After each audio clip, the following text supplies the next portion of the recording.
ఈ బిజినెస్ ఏదైనా మీ ఊర్లో ప్రమోషన్ చేయాలంటే అది సుమన్ టీవీతోనే సాధ్యం. ఇప్పుడే సంప్రదించండి. Welcome to Suman TV. Diabetes చిన్న పిల్లలు, పెద్దవాళ్ళు అసలు వయసుతో కూడా సంబంధం లేకుండా ప్రతి ఒక్కరు కూడా ఆలోచించాల్సిన వ్యాధి.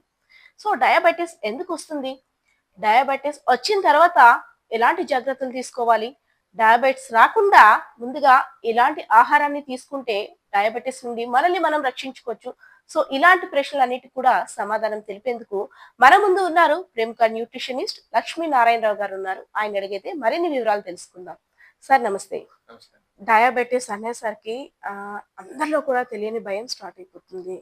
మనకు కూడా అంటే నాకు కూడా డయాబెటిస్ వచ్చేసిందేమో అనే ఆలోచనలో ప్రతి ఒక్కరు కూడా ఉంటున్నారు. అసలు అంటే ముందుగా ఈ డయాబెటిస్ నుండి భయాన్ని పారదోలాలంటే ఏం చేయాలి అసలు? మీకు డయాబెటీస్ వచ్చిందని తెలిసిన వెంటనే ఫస్ట్ మీరు చేయాల్సిన పని ఏంటంటే, మీకు డాక్టర్ మెట్ఫార్మిన్ టాబ్లెట్స్ ఇస్తారు కదండి, అవన్నీ తీసుకొని బిల్ పే చేసి డైరెక్ట్గా వచ్చేసి డస్ట్బిన్లో టాబ్లెట్ అని పడేయండి. ఎందుకంటే అవి లిటరల్గా అసలు వర్క్ అవ్వవు. మీరు ఇంటికి వచ్చిన తర్వాత న్యూట్రిషన్తోనే దాన్ని మీరు తయారు చేసుకోవచ్చు. న్యూట్రిషన్ ద్వారానే మీరు డయాబెటీస్ని 100% తగ్గించుకోవచ్చు. Diabetes reversal is 100% possible. ఎలా పాసిబుల్ అంటే, మీరు కార్బోహైడ్రేట్కి సంబంధించిన ఏ ఫుడ్ ఐటమ్ని మీరు తినడానికి వీల్లేదండి. లిటరల్గా జీరో అంటే జీరో తీసుకోవాలి. కార్బోహైడ్రేట్స్ని తగ్గించి తింటామంటే మీకు షుగర్ కూడా కొంచెమే తగ్గుతుంది. మీకు కంప్లీట్గా తగ్గాల, కొంచెం తగ్గాల షుగరు? కంప్లీట్గా తగ్గాలి కదా. మరి కంప్లీట్గా తగ్గాలంటే కార్బోహైడ్రేట్స్ని కొంచెం తగ్గించి తింటారని మీరు ఎందుకు అంటున్నారు? అంటే మీరు పూర్తిగా తగ్గించుకునే ఇష్టం లేదనుకుంటా మీకు. పూర్తిగా తగ్గాలి అంటే మీరు పూర్తిగా కార్బోహైడ్రేట్స్ మానేసి తీరాల్సిందే. ఎన్ని రోజులు మానేయాలి అంటే ఒక 4 to 5 months మీరు మానాల్సిందేనండి. మీరు ఏ స్టేజ్లో ఉన్నా కానీ 4 to 5 months మానాల్సిందే. మరి కార్బోహైడ్రేట్స్ అంటే ఏం చేయాలి? కార్బోహైడ్రేట్స్ లేకుండా మనం ఏం తీసుకోవాలనేది ఇప్పుడు మాట్లాడుతాం. చాలా మంది డయాబెటీస్ వచ్చిందని తెలిసిన వెంటనే వైట్ రైస్ మానేసి బ్రౌన్ రైస్ తింటారు. బ్రౌన్ రైస్లో మరి కార్బోహైడ్రేట్స్ ఉంటాయి కదండి. వైట్ రైస్ మానేసి మిల్లెట్ రైస్ తింటారు. మరి మిల్లెట్ రైస్లో కూడా కార్బోహైడ్రేట్స్ ఉంటాయి కదండి. సో మీరు ఇలాగా సబ్జెక్ట్ నాలెడ్జ్ అనేది మీకు తెలియకుండా మీరు కార్బోహైడ్రేట్స్ అనేది లిటరల్గా జీరో తినాలండి. కంప్లీట్గా 1% కార్బోహైడ్రేట్లు మీరు తినడానికి వీల్లేదు. ఎందుకంటే మీరు 1% కార్బోహైడ్రేట్లు తిన్నా మీ బాడీలో షుగర్ ఆ 1% మిగిలే ఉంటుంది. అదొకటైతే గుర్తుపెట్టుకోండి మీరు. సో మీరు కార్బోహైడ్రేట్స్ అంటే మీరు ఏమనుకుంటారంటే వైట్ రైస్ ఒకటి మానేస్తే సరిపోతుంది అంటారు. కొంతమంది వైట్ రైస్ బదులు మిల్లెట్ రైస్ తింటానంటారు. వైట్ రైస్ బదులు బ్రౌన్ రైస్ తింటానంటారు. కొంతమంది వైట్ రైస్ బదులు హోల్ వీట్ చపాతీ తింటానని చెప్తారు. కొంతమంది వైట్ రైస్ బదులు గోధుమ పిండి ఉప్మా తింటానని చెప్తారు. మీరు ఈ ప్యాటర్న్ కనుక ఎంచుకుంటే మీరు నమ్మండి, మీ లైఫ్లో మీకు షుగర్ అనేది తగ్గదు. ఇది తినమని మీకు మీ పిల్లోడు చెప్పినా, మీ పిల్లోడు అయితే సాఫ్ట్వేర్ కంపెనీలో ఉన్నాడని చెప్పేసి వాడు చెప్పింది ఏదో మొత్తం నిజం అనుకుని మీరు నమ్ముతారు. మీ ఇంటి పక్కన ఒక అంకుల్ చెప్పినా, ఒక డాక్టర్ చెప్పినా మీరు నమ్మొద్దు. మీ బాడీలో గ్లూకోజ్ ఎక్కువై మీకు ఆ ఇష్యూ వచ్చింది. మీరు గ్లూకోజ్కి సంబంధించి సింగిల్ మెటీరియల్ తిన్నా కానీ మీరు మర్చిపోండి, మీకు డయాబెటీస్ మీ జన్మలో తగ్గదు. మరి ఇప్పుడు ఏం తినాలి అంటే, మీకు ఒక ఆల్టర్నేట్ మెటబాలిజం ఉంటుందండి. మీకు దేవుడు 2 కాళ్ళు ఎందుకు ఇచ్చారు? ఒక కాలు పోతే ఇంకో కాళ్ళు నడవమని.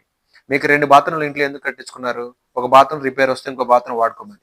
సేమ్ అలాగనే మీకు గ్లూకోజ్ మెటబాలిజం, కీటో మెటబాలిజం 2 ఉంటాయండి. సో మీరు గ్లూకోజ్ ఏమి నేను తినొద్దని చెప్పాను కాబట్టి మీరు కీటోన్స్ రిలీజ్ అయ్యే మెటబాలిజాన్ని మీరు చూజ్ చేసుకోవాలి. అంటే మీ ఫుడ్ అనేది ఓన్లీ ఫ్యాట్ అండ్ ప్రోటీన్ మీద మాత్రమే ఉండాలి. కార్బోహైడ్రేట్ లిటరల్గా జీరో. గుర్తుపెట్టుకొని లిటరల్గా జీరో తినాలి. మీరు ఎగ్స్ తీసుకోండి, అందులో కార్బోహైడ్రేట్ ఉండదు. మీరు ఫిష్ తీసుకోండి, అందులో కార్బోహైడ్రేట్ ఉండదు. మీరు చికెన్ తీసుకోండి, అందులో కార్బోహైడ్రేట్ ఉండదు. కొన్ని రకాల వెజిటేబుల్స్లో కార్బోహైడ్రేట్స్ ఉంటాయండి. దుంపల్లో ఉంటుంది, చామదుంపల్లో ఉంటుంది, తర్వాత కందదుంపల్లో ఉంటుంది, కూర అరటిపండులో ఉంటుంది, తర్వాత బీన్స్లో ఉంటాయి, చిక్కుడుకాయల్లో ఉంటాయి. వీటన్నిటిలో కార్బోహైడ్రేట్స్ ఉంటాయండి. వీటిల్లో వచ్చే కార్బోహైడ్రేట్స్ కూడా మీరు మానేయాల్సిందే. లిటరల్గా జీరో అంటే జీరో రాసి పెట్టుకో, లేదంటే నీకు తగ్గదు. సో ఇప్పుడు మీరు తినగలిగే ఆప్షన్స్ ఏంటి అంటే, ఫిష్ తీసుకోవచ్చు. ఫిష్ అంటే ఫిష్ మాత్రమే తినాలి. ఫిష్లో మళ్ళీ అన్నం వేసి తింటా, చపాతీలు వేసి తింటా, ఇది కాదు. ఫిష్ అంటే లిటరల్గా ఫిష్ మాత్రమే. చికెన్ అంటే లిటరల్గా చికెన్ మాత్రమే. చికెన్ మీరు బాయిల్ చేసుకుని తింటారా, ఫ్రై చేసుకుని తింటారా, తినండి. చికెన్ అంటే చికెన్ మాత్రమే. వెజిటేబుల్స్లో కార్బోహైడ్రేట్ లేని వెజిటేబుల్స్ మాత్రమే తీసుకోవాలి. మీకు ఏ వెజిటేబుల్స్ కార్బోహైడ్రేట్ ఉందా లేదు మీకు డౌట్ వస్తే మీ దగ్గర ChatGPT ఉంది, వాడుకోండి. అందులో కార్బోహైడ్రేట్స్ లేని ఐటమ్స్ మాత్రమే తీసుకోండి. మీరు పన్నీర్ తీసుకోవచ్చు, అందులో కార్బోహైడ్రేట్ ఉండదు. బట్ మీరు నాన్ వెజ్ ఎక్కువ తింటున్నానండి మీరు చెప్పిన తర్వాత, దాని తర్వాత మాకు వేడి చేస్తుందంటే దానికి కాంపన్సేట్ కింద ఎంతైతే మీరు నాన్ వెజ్ తింటారో దాని డబుల్ క్వాంటిటీలో మీరు కార్బోహైడ్రేట్స్ లేని వెజిటేబుల్స్ మీరు యాడ్ చేసుకొని తినాల్సిందే. మరి వెజిటేబుల్స్ కుక్ చేసి తినాలండి అంటే మీరు కుక్ చేసి తినడానికి వీల్లేదు, మీరు రాగా తినాల్సిందే. అదేంటంటే ఇంత కాంప్లెక్స్ గా ఉంది డైట్ అంటే, నేను డయాబెటీస్ మేనేజ్మెంట్ చెప్పట్లేదు, డయాబెటీస్ రివర్సల్ గురించి చెప్తున్నా. రివర్సల్ అంటే కష్టంగానే ఉంటది. 4 నెలలు కష్టపడు, ఈ డయాబెటీస్ ని టోటల్ గా రివర్స్ చేసుకో. విపరీతమైన నీరసం కానీ విపరీతమైన బాడీ పెయిన్స్ కానీ ఉన్నప్పుడు హాస్పిటల్కి వెళ్ళి బ్లడ్ టెస్ట్ చేయించుకుంటాడు. సో ఒక శుభముహూర్తాన మీకు ఏం తెలుస్తుంది అంటే, మీరు ప్రీ డయాబెటిక్ స్టేజ్లో ఉన్నారని కానీ, లేకపోతే మీరు ఆల్రెడీ డయాబెటిక్ మీకు అటాక్ అయిందని కానీ తెలుస్తుంది. సో అప్పుడు వెంటనే ఏం చేస్తాడంటే, మీకు టైప్ 2 కానీ టైప్ 1 డయాబెటీస్ ఉందని క్వశ్చన్ మీరు కనీసం డాక్టర్ని అడగరు. ఎందుకంటే మీకు డయాబెటీస్లో టైప్ 2 అంటే ఏంటో తెలియదు, టైప్ 1 అంటే ఏంటో తెలియదు. ఎందుకంటే మీకు జనరల్గా తెలిసిన ఒక పదం ఏంటంటే, నాకు షుగర్ వచ్చింది. సో మీరు వెంటనే డాక్టర్ని, సార్ మనకు షుగర్ వచ్చింది, ఇప్పుడు ఏం చేయాలని అడిగితే డాక్టర్ మీకు ఫస్ట్ మెట్ఫార్మిన్ అని ఒక టాబ్లెట్ ఇస్తారు. అసలు ఆ మెట్ఫార్మిన్ అనే టాబ్లెట్ మీ మీద పనిచేసిద్దా లేదా, అది టైప్ 2లో ఉన్నప్పుడు వాడాలా, టైప్ 1లో ఉన్నప్పుడు వాడాలా అనేది మీకు కనీసం ఐడియా ఉండదు. ఆ టాబ్లెట్ ఇచ్చిన డాక్టర్కి అంతకన్నా ఎక్కువ ఐడియా ఉండదు. ఫస్ట్ థింగ్, మీరు ఏ స్టేజ్లో ఉన్నప్పుడు మీరు మెట్ఫార్మిన్ అనే టాబ్లెట్ వాడాలి, లేకపోతే ఇన్సులిన్ అనే ఇంజెక్షన్ మీరు తీసుకోవాలని మీకు తెలియాలి అంటే, మీకు టైప్ 2కి టైప్ 1 కానీ క్లియర్ డిఫరెన్స్ మీకు తెలియాలి. అది తెలియకుండా కనుక మీరు టాబ్లెట్స్ కనుక ఇన్సులిన్ కనుక మీరు వాడితే మీకు విపరీతమైన సైడ్ ఎఫెక్ట్స్ వస్తాయి. సో ఫస్ట్ టైప్ 1 అని మనం ఎలా ఐడెంటిఫై చేయాలి అంటే, దీనికి ఒక చిన్న స్టోరీ చెప్తాను మీకు. కాంప్లెక్స్ సెంటెన్సెస్ ఏం వాడకుండా కామన్ ఆడియన్స్కి అర్థమయ్యే విధంగా ఒక స్టోరీ రూపంలో చెప్తాను. అప్పుడే మీకు టైప్ 1కి టైప్ 2కి మీకు డిఫరెన్స్ చాలా క్లియర్గా అర్థమవుతుంది. మంచి ఫుడ్ తిన్నాం, అందులో లాట్ ఆఫ్ కార్బోహైడ్రేట్స్ ఉంటాయి. కార్బోహైడ్రేట్స్ మీ బాడీలోకి వెళ్ళిన వెంటనే బాడీకి కార్బోహైడ్రేట్స్ అంటే ఏంటో అసలు తెలియదు. ఎందుకంటే బాడీకి తెలిసిన ఒకే ఒక కాంపౌండ్ ఏంటంటే గ్లూకోజ్. సో లోపలికి వెళ్ళిన కార్బోహైడ్రేట్ అనేది గ్లూకోజ్ లాగా మరి కన్వర్ట్ అవ్వాలంటే ఆ కన్వర్ట్ చేసేది ఎవరు? ఒక మెకానిజం ఉండాలి కదా. సో ప్యాంక్రియాస్లోని ఆల్ఫా సెల్స్ అనేవి మీరు తీసుకున్న కార్బోహైడ్రేట్స్ని గ్లూకోజ్ కింద కన్వర్ట్ చేస్తాయి. మరి కన్వర్ట్ చేసిన గ్లూకోజ్ మరి ఎక్కడో దగ్గరికి వెళ్ళిపోవాలి కదా. సో అది వెంటనే బ్లడ్లోకి ట్రావెల్ అవుతుంది. బ్లడ్లోకి వెళ్ళిన వెంటనే మీకు ఎనర్జీ రాదండి.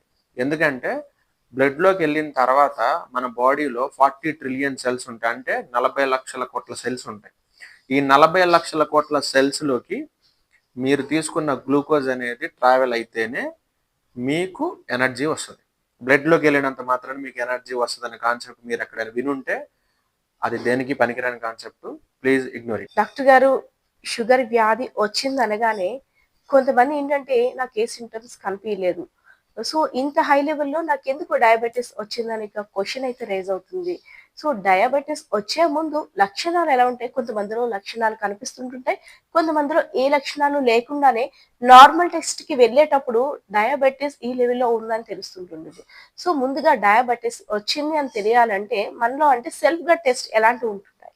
టైప్ 1 డయాబెటీస్ అంటే ఏంటంటే, అసలు మీ ప్యాంక్రియాస్లో బీటా సెల్స్ అనేవి ఉండవండి. కంప్లీట్గా ప్యాంక్రియాస్లో బీటా సెల్స్ అనేది స్మాష్ అయిపోయి ఉంటాయి. మరి వాటిని చంపింది ఎవడురా అంటే, మన ఓన్ ఇమ్యూనిటీనే ఆ ప్యాంక్రియాస్లోని బీటా సెల్స్ని చంపేస్తాయి. అదేంటి, మన బాడీ ఎంత ఇంటెలిజెంట్ అని అందరూ చెప్తారు కదా, బాడీయే మరి డాక్టర్ అంటారు కదా. మరి అలాంటప్పుడు మన ప్యాంక్రియాస్లో ఉన్న బీటా సెల్స్ని చంపొద్దానికి అనేది ఇంగిత జ్ఞానం అనేది మన ఇమ్యూనిటీ సెల్స్కి లేవా అంటే, ఇమ్యూనిటీ సెల్స్ అనేది జస్ట్ లైక్ రోబోట్ అండి. రోబోట్ని ఎలా ప్రోగ్రామ్ చేస్తే అలా ప్రోగ్రామ్ అవుతాయి. నీకున్నంత ఇంటెలిజెన్సీ ఇమ్యూన్ సెల్స్కి లేవు. ఇమ్యూన్ సెల్స్కి అనేది ఓన్గా సొంతగా బ్రెయిన్ అనేది ఉండదండి. వాటిని ట్రైన్ చేసేది ఏంటంటే, మన చెస్ట్ దగ్గర ఒక థైమస్ అనేది ఒకటి ఉంటుంది. ఆ థైమస్ దగ్గర అవి శిక్షణ తీసుకుంటా ఉంటాయి.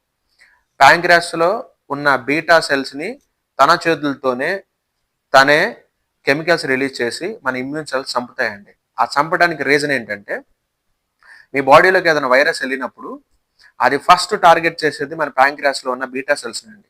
బాడీలో ఇన్ని పార్ట్స్ ఉండగా ప్యాంక్రియాస్లో ఉన్న బీటా సెల్స్ ఎందుకు కావాలి వైరస్కి అంటే, బికాస్ మిగతా బాడీ పార్ట్స్లో ఎక్కడైనా ఎఫెక్ట్ జరిగినప్పుడు ఆ ప్లేస్లోకి ఇమ్యూనిటీ అనేది చాలా ఫాస్ట్గా రీచ్ అవుతుందండి. అక్కడికి ఇమ్యూన్ సెల్స్ చాలా ఫాస్ట్గా వస్తాయి. మరి బీటా సెల్స్ దగ్గరికి ఎందుకంటే చాలా టైం పడుతుందండి అక్కడికి రావడానికి. ప్లస్ బీటా సెల్స్ దగ్గర వెపన్స్ ఉండవండి తిరిగి ఫైట్ చేయడానికి. దాని యొక్క ఫైనల్ రెస్పాన్సిబిలిటీ ఏంటి అంటే, ఓన్లీ ఇన్సులిన్ రిలీజ్ చేసామా, సైలెంట్గా కూర్చున్నామా, అంతే. తిరిగి ఫైట్ చేయటం అనేది దానికి తెలీదు. అందుకనే వైరస్ మన బాడీలోకి ఎంటర్ అయిన వెంటనే ఫస్ట్ టార్గెట్ చేసేది ప్యాంక్రియాస్లో ఉన్న బీటా సెల్స్ని. ప్యాంక్రియాస్లో ఉన్న బీటా సెల్స్ని ఫస్ట్ హైజాక్ చేస్తాయండి. మీరు ప్లేన్ హైజాక్ అనే మాట వింటారు కదా, సేమ్ అలాగనే మన ప్యాంక్రియాస్లో ఉన్న బీటా సెల్స్ని వైరస్ వెళ్ళి హైజాక్ చేస్తుంది. హైజాక్ చేసిన వెంటనే తన డిఎన్ఏని తీసుకుని వెళ్ళి ప్యాంక్రియాస్లో ఉన్న బీటా సెల్స్ డిఎన్ఏలోకి ఇంక్లూడ్ చేస్తుంది. అప్పుడు నెక్స్ట్ డే నుంచి బీటా సెల్స్ అనేవి ఇన్సులిన్ రిలీజ్ చేయకుండా వైరస్ని క్రియేట్ చేస్తూ ఉంటాయి.